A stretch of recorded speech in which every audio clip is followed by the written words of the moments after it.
You'd think the biggest, bloodiest wars in history would be fought over things like land, power, or ideologies. But what if I told you the world has seen wars fought over something as petty as potato-stealing pigs, fancy chairs, or even invisible enemies? Well, get ready to be surprised because in today's video, we're uncovering 10 such wars that started for the most bizarre reasons. In 1731, British Captain Robert Jenkins was just minding his own business, sailing home from the West Indies, when some Spanish sailors boarded his ship. To show they meant business, the Spanish commander did the unthinkable. He cut off Jenkins's ear and handed it to him. Ouch! Fast forward 8 years, and the British Parliament was looking for any excuse to get into a scrap with Spain. They were worried the Spanish were hogging all the good trading spots in the Caribbean and stopping the Brits from selling slaves in South America. Then someone remembered that poor Jenkins and his severed ear. That was it. The British declared war on Spain, calling it the War of Jenkins' Ear. What could have been a simple diplomatic tiff ended up dragging on for 9 long years, all because of one unlucky captain and his missing body part.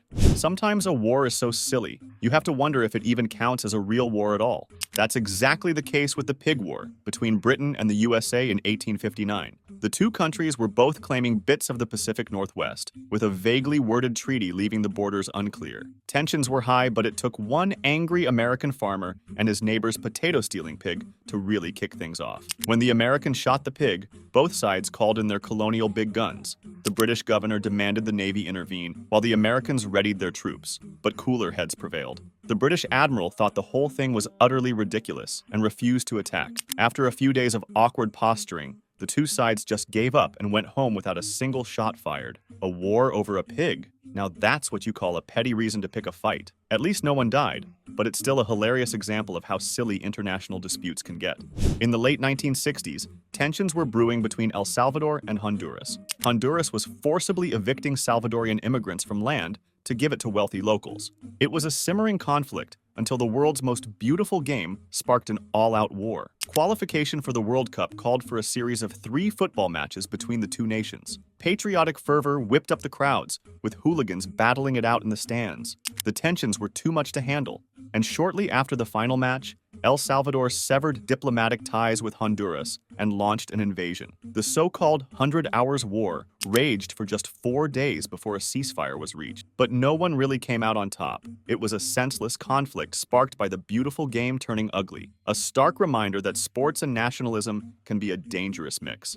Leave it to a runaway dog to spark an international crisis. That's exactly what happened in 1925 when tensions between Greece and Bulgaria reached a breaking point over the most unlikely of triggers. The two Balkan nations had been at odds since the 1910s, but things came to a head when a Greek soldier was shot after allegedly crossing the border into Bulgaria while chasing his escaped pup. This proved to be the final straw for the Greeks, who promptly invaded Bulgaria and occupied several villages, even threatening to shell the city of Petric. The international community was bewildered by this bizarre war of the stray dog, and the League of Nations quickly stepped in to negotiate a ceasefire, but not before the canine-fueled conflict had claimed around 50 lives.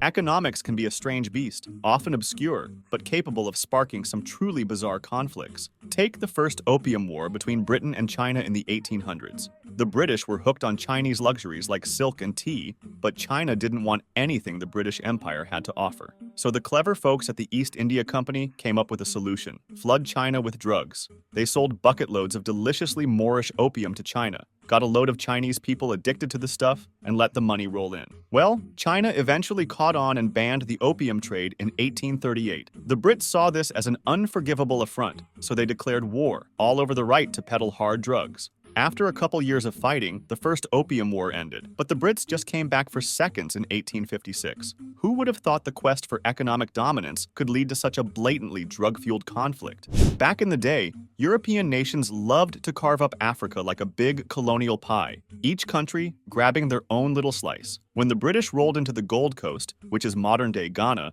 they encountered the mighty Ashanti Empire, and all it took was a shiny golden throne to spark a full-blown war. The Brits sent a clueless bureaucrat named Sir Frederick Hodgson to put the Ashanti in their place. When Hodgson marched into the town of Kumasi and demanded to sit on the Ashanti's sacred golden stool, the locals went ballistic. This stool was seen as the spiritual embodiment of the Ashanti nation. How dare this colonial stooge try to plant his backside on it? Needless to say, the War of the Golden Stool quickly broke out, with the Ashanti fighting to defend their cultural heritage against British domination, and they somehow managed to maintain their facade of independence after more than 1,000 lives were lost. Back in 1939, as World War II raged on, Russia decided to pick a fight with a rather unexpected target, Finland. The details of the Winter War are well documented, with Russia shoveling soldiers into the frozen Finnish wilderness, only to be met with fierce resistance from the highly skilled Finnish sharpshooters. But the real question is, why did Russia even bother invading Finland in the first place? It seems they were just caught up in the invasion fever sweeping across Europe at the time. Germany had just carved up Poland and Italy took over Albania, so Russia was feeling pretty good about its expansionist ambitions. And little Finland was right there, just waiting to be gobbled up. The rest of the world, however, was not amused. Russia got booted from the League of Nations for its unprovoked aggression, and the Finns got pretty creative with their resistance efforts, coining the term Molotov cocktail for the firebombs they used against Russian tanks, all over what appears to have been little more than imperialist boredom. Sometimes, the most absurd wars aren't the ones between bitter rivals, but the ones where the combatants are on the same side. Take the legendary Battle of Karansebes, for example, a hilarious and tragic case of Austrians fighting Austrians. The story goes that in 1788, as Austria was squaring off against the Ottoman Turks, a massive Austrian army of over 100,000 soldiers was camped near the town of Karansebes. One fateful night, some thirsty Austrian troops started buying schnapps from the locals and proceeded to get absolutely hammered. Inevitably, an argument broke out, and someone fired a shot. Chaos ensued as panicked Austrian soldiers began firing on each other in the dark. What followed was an absolute mess. The battle ended with the Austrian army suffering heavy casualties and being forced to retreat, despite there being no actual Turks around. The start of World War I is one of history's biggest head-scratchers. On June 28, 1914, a teenager named Gavrilo Princip assassinated Archduke Franz Ferdinand of Austria, and then somehow the whole world descended into a global war. But what's the real connection? Scholars have spent over a century trying to unravel the tangled web of alliances and tensions that led to the war, but there's still no clear consensus. The best explanation is probably, when Ferdinand was killed, it was less of a trigger event, signaling to everyone that the long-brewing war was finally on. The complex web of treaties and alliances meant each country had to react, and soon the whole continent was embroiled in an all-out war. So while the assassination of an archduke set it all in motion, the real reason for World War I remains a historical mystery. If you had to pick the most bizarre thing to go to war over, surely bird poop would be the last thing to imagine. But that's exactly what happened when Spain decided to pick a fight with Peru and its neighbors in the 1860s. The Spanish had their eyes on the Chincha Islands, a group of tiny islands off the Peruvian coast. These islands were basically just massive piles of guano, bird droppings that were valuable as fertilizer. Peru claimed the islands, but the Spanish didn't think Peru counted as a real country, so they just sailed in and took the islands for themselves. Peru, along with Chile, Ecuador, and Bolivia, weren't too happy about this poopy power play. A naval war broke out, with both sides claiming victory. In the end, the Spanish fleet just packed up and went home, having taught those greedy guano hoarders a lesson. A war over bird poop. So let us know in the comments which of these weird wars surprised you the most. And if you enjoyed the video, don't forget to like, comment, and subscribe to our channel. Also, press the bell icon for instant notifications so that you never miss a video from Factastic Trivia.